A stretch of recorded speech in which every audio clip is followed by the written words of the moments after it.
ஸ்ரீ பகவான் கூறுகிறார், அர்ஜுனா, எதை அறிந்து கொண்டதாலேயே துக்க வடிவான உலகிலில் இருந்து விடுதலை பெறுவாயோ, மிகவும் மறைத்து போற்ற வேண்டிய விஞ்ஞானத்தோடு கூடிய இந்த ஞானத்தை குற்றம் குறை காணாத இயல்புடைய பக்தனான உனக்கு மறுபடியும் நன்றாக விளக்கிக் கூறப் போகிறேன்.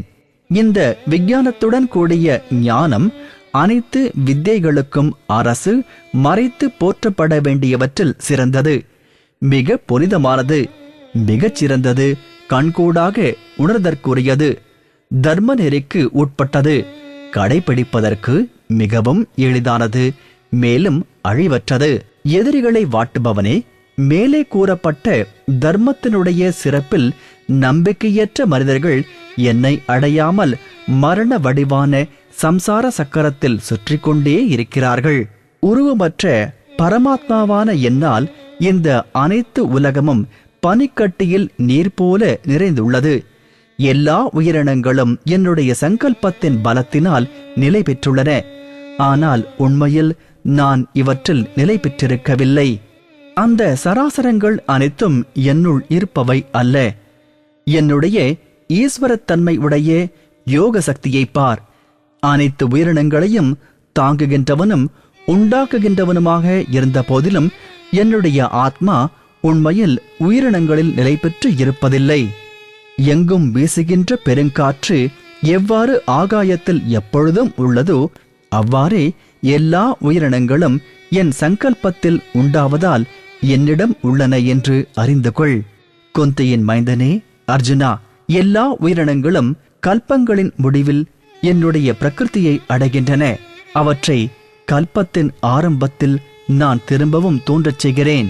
இயல்பின் ஆற்றலினால் தன் வசம் இழந்த இந்த அனைத்து உயிர் தொகுதிகளையும் திரும்ப திரும்ப என்னுடைய பிரகிருதியை ஏற்றுக்கொண்டு அவரவர் வினைக்கு ஏற்றவாறு படைக்கிறேன். அர்ஜுனா, அந்த கர்மங்களில் பற்று இல்லாமலும் ஒதுங்கியவனை போன்றும் இருக்கின்ற பரமாத்மாவான என்னை அந்த செயல்கள் பந்தப்படுத்துவதில்லை. குந்தியின் மைந்தனே, தலைவனான என் கண்காணிப்பில் பிரகிருதியானது அசைவன அசையாதன இவற்றோடு கூடிய உலகம் அனைத்தையும் தோற்றுவிக்கிறது. இக்காரணத்தினால் இந்த சம்சார சக்கரம் சுழன்று கொண்டிருக்கிறது.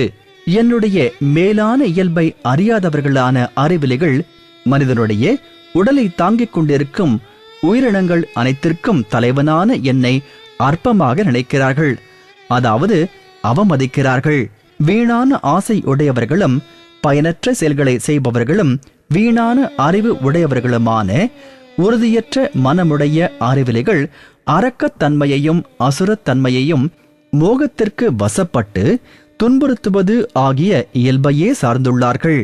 ஆனால் அர்ஜுனா, தெய்வீக இயல்பை கை கொண்டவர்களான பெரியோர்கள் என்னை எல்லா உயிரினங்களுக்கும் என்றுமுள்ள நிலைத்த காரணம் என்றும் அழிவற்றவன் என்றும் அறிந்து வேறு எதிலும் நாட்டமில்லாத மனத்துடன் இடைவிடாது வழிபடுகிறார்கள்.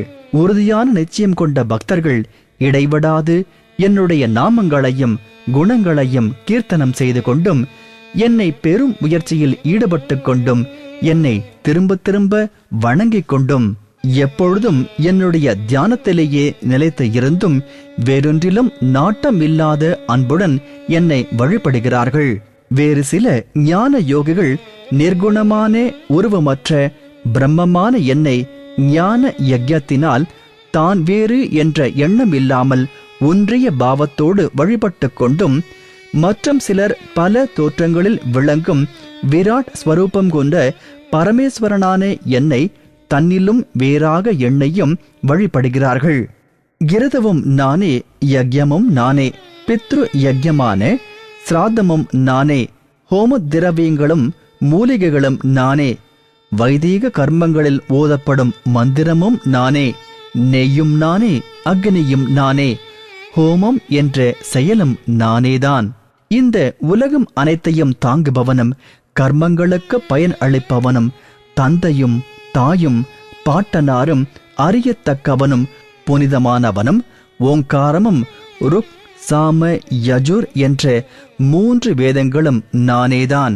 அடையத்தக்க பரமபதம் காத்து போஷிப்பவன், எல்லோரையும் ஆள்பவன், நல்லன தீயன ஆகியவற்றை பார்ப்பவன், அனைத்திற்கும் இருப்பிடம், எல்லாவற்றிற்கும் புகலிடம், கைமாறு எதிர்பாராமல் உதவி புரியும் நண்பன், அகில உலகமும் தோன்றுவதற்கும் ஒடுங்குவதற்குமான காரணம், நிலையாக தாங்கும் இடம், நிதானம், அதாவது பிரளய காலத்தில் அனைத்து உயிரினங்களும் நுண்ணிய வடிவில் லயமடையும் இடம், அழிவில்லாத விதை ஆகிய அனைத்தும் நானே.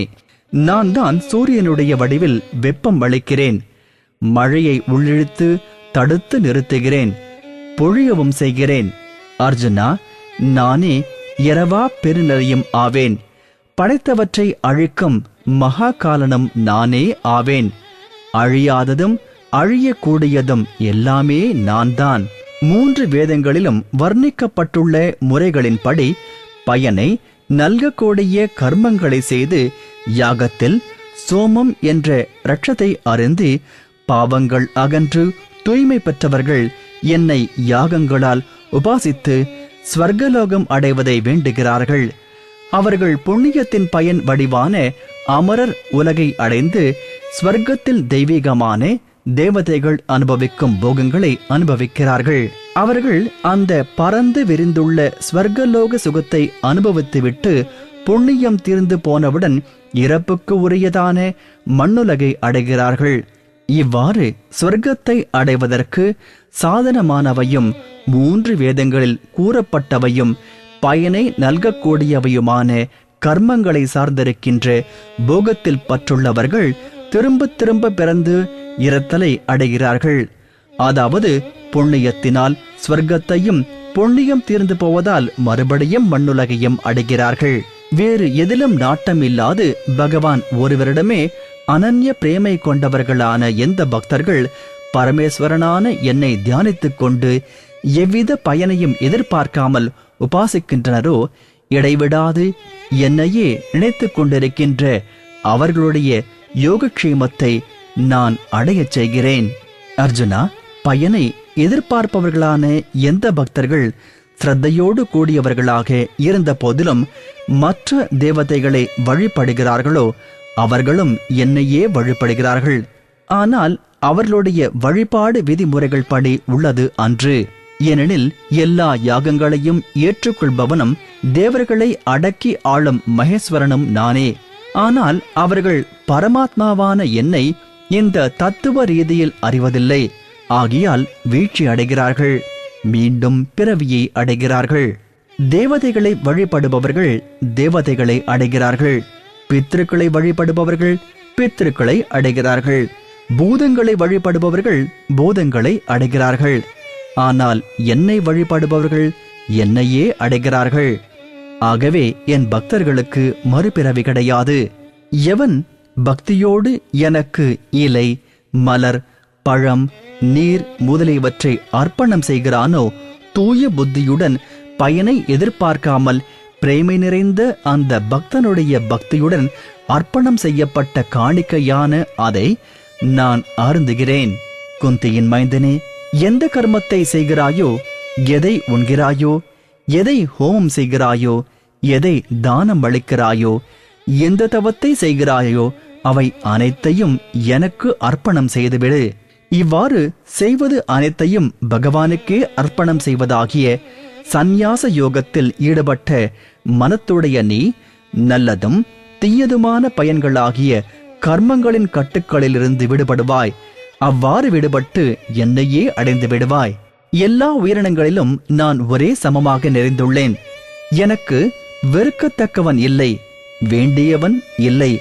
ஆனால் எவர்கள் பிரேமை கொண்டு பக்தியுடன் என்னை வழிபடுகிறார்களோ அவர்கள் என்னிடமும் நான் அவர்களிடமும் காணக்கூடியவனாக இருக்கிறேன்.